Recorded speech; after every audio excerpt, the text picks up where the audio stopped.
Hey guys, good morning. A little Smart News Coffee Talk to get you started on your day, coming live from our garage, which, by the way, if you can just kind of look over my shoulder here, those are the jiu-jitsu dummies that my husband likes to have in the garage. And every single time I walk in here, I think they're real people. So those aren't real people lying behind me. They're just jiu-jitsu dummies, because that's what we have in our house. Okay? Okay. So here's 3 things I think you need to know for today. I'm going to start off with the big news coming in from the State Department out of Iraq. The State Department today announced that they are evacuating non-essential emergency personnel from our embassy in Iraq. This is important for several different reasons, but I want to give you a little bit of the background. I want you to think about this foreign policy conversation as a pot that's on a stove and the water is boiling, the temperature is going up. And we know some of the ingredients that are going to go into the pot. We know, for example, that Iran is a state sponsor of terror. We know that recently the United States designated a part of the Iranian government as a terrorist organization, foreign terrorist organization. We know that the United States back in September also evacuated our consulate in Basra, Iraq. Not our main embassy there, but our consulate in Basra, because of violence in the area. So those are the ingredients we sort of know that are going into this boiling pot. But there's some ingredients that we don't know. And those ingredients are what has happened really over the last week. The United States has started to talk about heightened threats of Iran in the region, heightened threats to Americans in the region. In fact, in the State Department statement on the embassy, the State Department clearly says that they're not clear if they're going to be able to help out Americans in an event of an emergency in Iraq. But we don't know exactly why.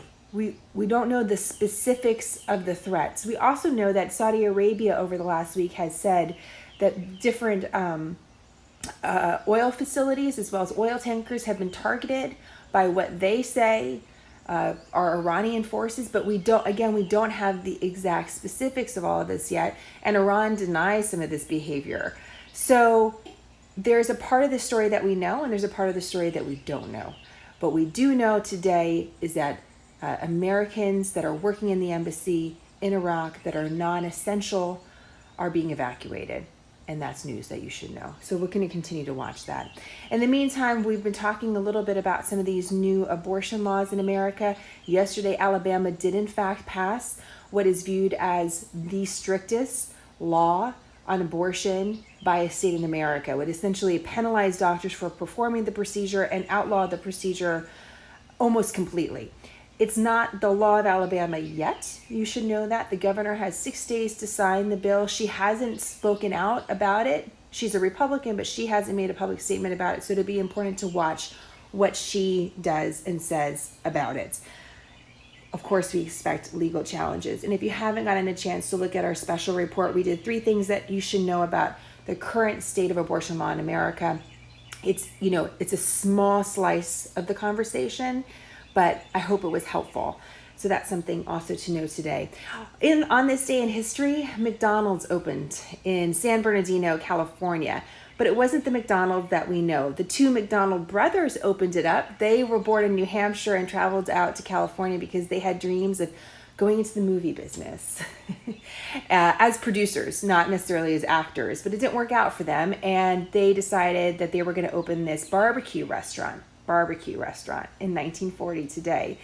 And it took them about 8 years to realize that their customers actually liked their hamburgers better. And so they shut down in 1948 for a couple months, revamped their restaurant, made it focused on hamburgers and quick service. And that really evolved to become the McDonald's that we know and potentially love today. It's a fascinating American success story, because it didn't come from a place of these folks dreaming of becoming restaurateurs. In fact, it was the death of one dream that led them to build this other dream. And their goal was to become millionaires by the time that they were 50. They did sell McDonald's in the early 1960s for something like just under $3 million. But there was a second person that came in that really made McDonald's the McDonald's corporation that it is today with all the franchises. And when asked, one of the McDonald's brothers, when asked, like, well, are you bummed? You sold McDonald's at like for $3 million, now it's worth like billions of dollars. And he said, no, I would be stressed out. And so, it's just sort of, I think it's such a cool story. So check that out today, especially because there's been times in my life when you're like, why isn't this dream working out? Why isn't it happening for me? I know this is what I'm supposed to be doing. And there's a bigger plan. So for these McDonald's brothers, it wasn't to go into the movie business, but maybe it was to go into the hamburger business, which is exactly what they did. So 3 things I think you need to know today. Let us know if you'd like us to cover any other stories. In addition, also check out this new study that just came out over the last few weeks about childhood obesity. What's the most interesting part of this study is not necessarily the facts about obesity. We're all aware of obesity, I think, in America, and kind of the problem and challenges it poses.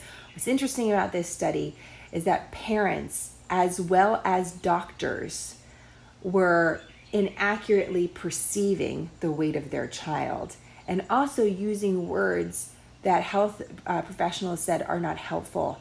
So saying like your son or daughter is big boned or strong, and not using direct words like overweight. Health professionals thought this is really affecting the problem. So I'm curious what you think about that study. It's on our site today.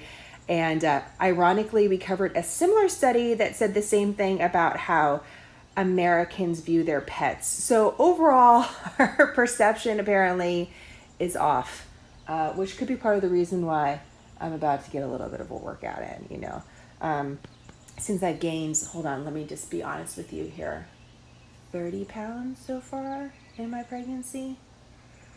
I gain about 50 pounds every pregnancy. So I'm familiar with gaining and losing weight. All right, guys, have a great day, and we'll talk to you soon on Tomorrow News. Bye, guys.